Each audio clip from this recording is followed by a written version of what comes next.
चिड़ा चिड़ी की कहानी। एक गांव में श्री भागवत कथा चल रही थी। पंडित जी कार्तिक माह में स्नान करने का महत्व बता रहे थे। एक चिड़िया भी पेड़ पर बैठी सुन रही थी। अपनी तीनों सहेलियों को आकर कार्तिक स्नान का महत्व बताया।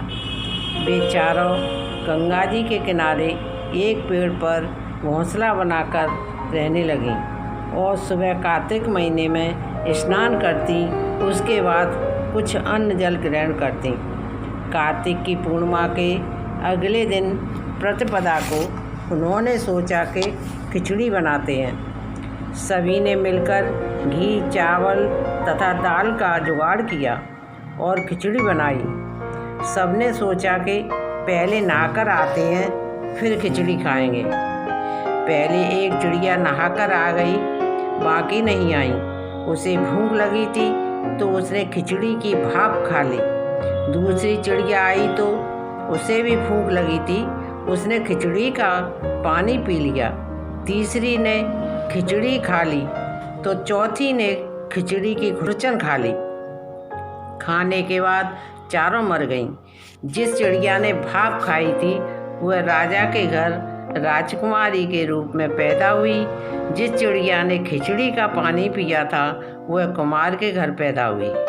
जिसने खिचड़ी खाई थी वह ब्राह्मण के घर पैदा हुई और जिसने खुरचन खाई थी वह हथनी के रूप में जन्म लिया।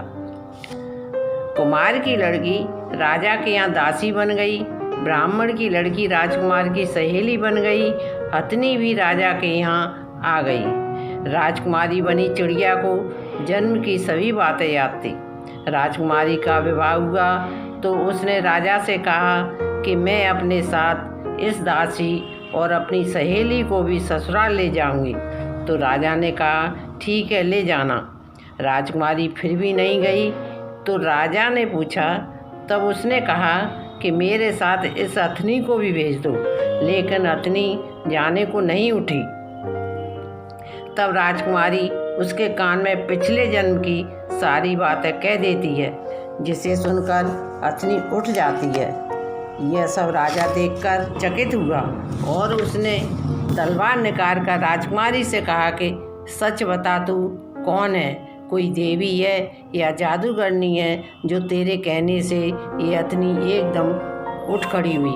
नहीं तो मैं तेरे टुकड़े टुकड़े कर दूंगा। राजकुमारी डर गई। उसने राजा को सारी सच सच बात बता दी।